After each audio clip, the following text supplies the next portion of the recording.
Thank you, and thank you for the opportunity to speak here. My talk is about the subject matter of your conference, which is democratic citizenship. And I understand that your kind of core underlying goal is to build democratic citizenship. You're the experts on that. I have no idea how you do that. I was simply saying that I understand your main goal is to promote democratic citizenship. Thank you very much. I may well need that. And quote from your general research program, which is to say that your task is to kind of build the capacity of citizens so they can be autonomous democratic agents who also act responsibly. And what I want to do is kind of tell you where we are to give you some idea of the journey that you're going to need to go on from my perspective as a political scientist. And I think what I want to do is just kind of capture in the first slide here a broad set of understandings of what the roles that citizens currently play. And basically, there's a kind of lot of debate in political science. There's a kind of ideal opinion that maybe citizens should be reflective, thoughtful, and very much weighing up different options when they come to political decisions. But most of the evidence is that most citizens are a considerable distance from that sort of reflective capacity, that they don't really behave like that. People behave still rationally, but they behave in a way that's rational in the sense that from their perspective and their point of view, there's very little direct influence that they as an individual can have over politics. So people mostly don't engage with politics to any great degree. One of the things that you always have to learn, particularly as a political scientist, is that most people don't give a monkeys about the subject that you're actually fascinated by. They don't care less about politics, and they don't pay a lot of attention to politics. So people maybe try and make their judgments as best they can, using little bits of information, using hunches, using best guesses, but they don't reflect, and they often don't have very strong ideological positions over a whole range of issues. So if your goal is to promote this thoughtful, reflective, engaged citizen, all I can say is that the adults that are advising the young people that you're trying to impact are not necessarily the best or the most ideal role model. And then I think another bit of realism that I wanted to bring into the conversation is that democracy is one of those ideas, but it's delivered inevitably by human beings. And that it's delivered through a political practice which is inherently limited. First of all, it's limited by the fact that human beings are actually delivering it.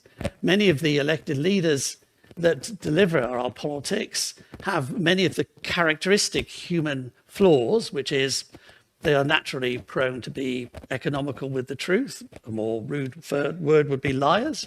They're naturally prone to be self-interested, self-orientated. They don't necessarily avoid the dangers of corruption. So politics is delivered through human beings, and politics is the mechanism for delivering democracy. But there's something even more problematic about the way in which politics and democracy works, which is it's not really about self-empowerment, it's about collective decision-making. And because it's about collective decision-making, people should expect in many issues that they will lose because the collective decision will be not one that they supported. Alternatively, many of the collective decisions that are made in democracies might be of no interest to them whatsoever. And then even when they win, it's true that you might win a vote or you might win the passing of a piece of legislation, but then actually delivering the change on the ground, developing the resources, the administrative capacity, the range of personnel, the expertise to deliver that change is often incredibly difficult. So much so that I've written a whole book which is really about how politics is a hard sell, and in a way it is a system designed to disappoint. This, I'm sure, is filling you with wild enthusiasm of how you go about promoting democracy. I can see it on your faces. But in a way, it seems to me helpful to begin with an understanding of just what the challenge is that you're trying to take on board. And it's not as if I, as a political scientist alone, understand there are problems with the way in which politics delivers democracy. Most citizens now think that too. We've been doing some research work at the University of Southampton, which has been a big funded project over the last 3 to 4 years called TrustGov. And one of the things that my colleagues have done alongside myself is look at trends in trust.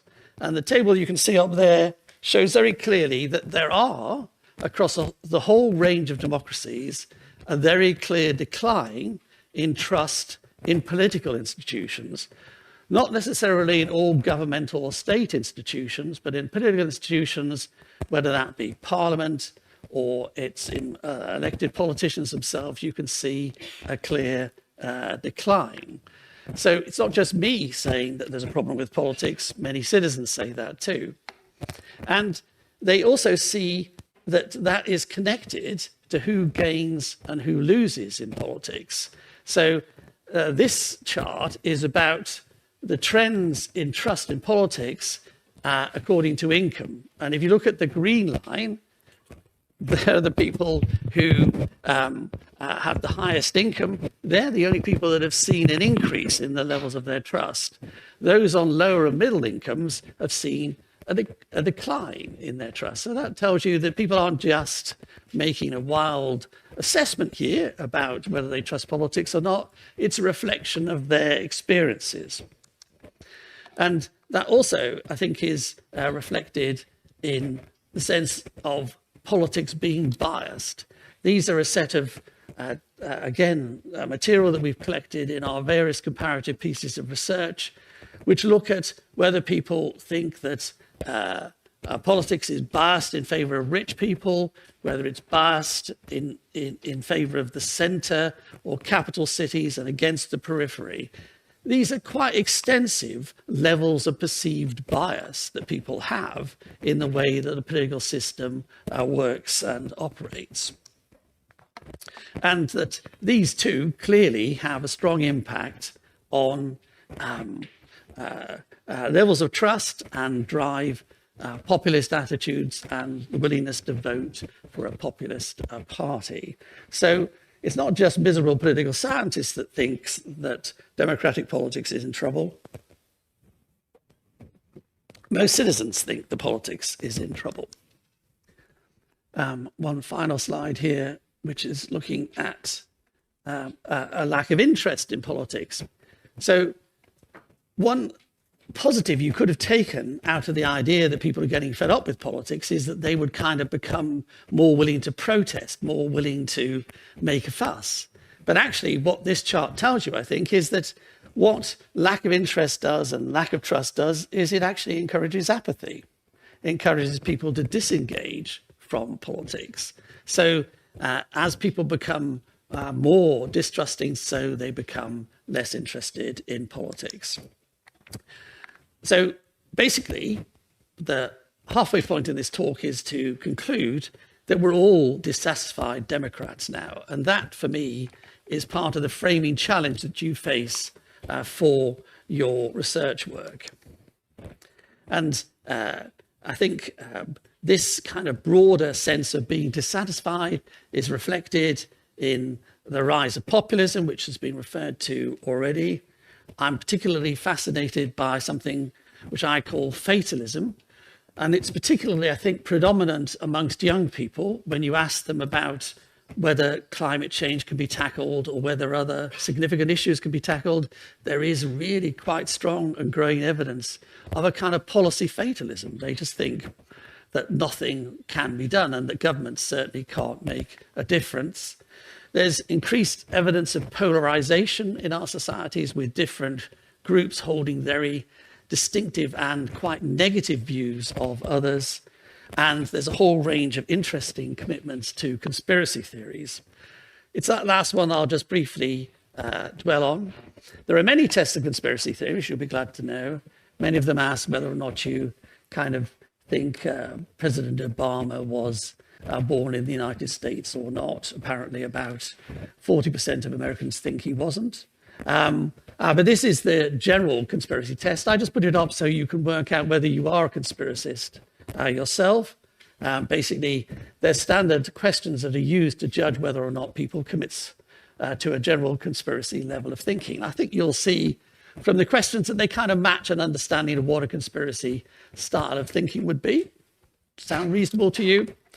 Well, this is the data then, which is when we asked people to say from 1 to 10 whether or not they agreed with these statements, these are the responses we got from the range of countries we tested it in. And you can see that even in Germany, but in most other countries too, there is quite a high level of belief in various forms of conspiracy thinking. So again, this I think is a challenge for your project and also for the wider program of developing democratic citizenship. Let me just throw in something we haven't mentioned so far, but I was surprised it wasn't mentioned by the European Union representative, which is the impact of artificial intelligence and the possibility of misinformation and large-scale fraudulent production of material that could affect all of our elections and all of our political thinking. So I'm glad I've got most of you really fundamentally depressed. I can see a few of you thinking, I tell you what, I'll just leave the conference now and start touring Tallinn because it seems the only worthwhile thing to do. But I think there is hope. I've published a whole other book suggesting that there is hope, which has got a very brave title called Saving Democracy. And in it, what it tries to do is point out that it's not just me, but literally thousands of people around the world have been trying to experiment with different ways of changing the way that democracy works and operates.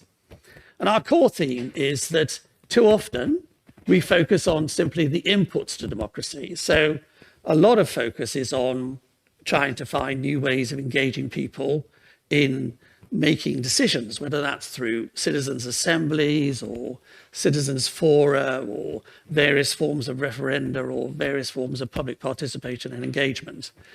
And I don't want to decry any of those measures to increase citizen input and engagement in politics, but ours is a book which also argues that you need to look at the throughputs of politics, the way in which decisions are made in parliaments and elected assemblies, the way in which experts and others join that process, the way that the media frames the debates that are had amongst elite policymakers.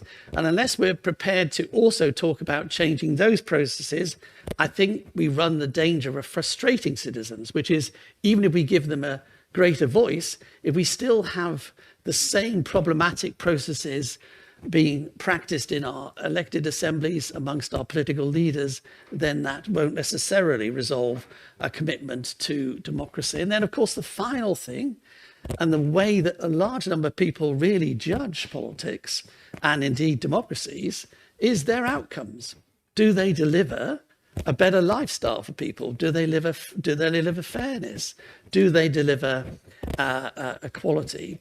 If I was a young person living in the United Kingdom, I would be absolutely convinced that the political system is designed to look after old fogies like me, not the younger generation, and they would be completely accurate in that statement. So I think that there are good reasons to think about the challenge of saving democracy is not just about improving inputs, but thinking more widely about how to improve the way in which politics works and operates. And if I could make one critical comment about the way that the European Union frames these issues, is it won't challenge politicians and their behaviour, and it is their behaviour which for me lies at the heart of why it is that most people are disappointed by politics. The issue isn't so much that citizens are incompetent, it is that politicians are incompetent. And there's a lot of interest on the part of citizens in thinking about different ways of engaging. So again, as part of our research work, we looked at some of the reforms that people would like to see in place. And we asked a range of different ideas. But what I think I mostly want you to do is take not the individual ideas, but look at the overwhelming support for any of those reforms. So if you ask the average citizen across Europe and in many other democracies, what would you like to change? They basically just say anything in order to make it better, please. So I want to conclude by saying I absolutely adore your projects and what you're trying to do. The aim that you have is fabulous, but it seems to me that the challenge you face is not just in persuading young people to take up the challenge of becoming democratic citizens themselves, but also to take up the challenge of reforming a democratic system that is in desperate need of change and in desperate need of improvement. If you have been listening, thank you very much. Thank you.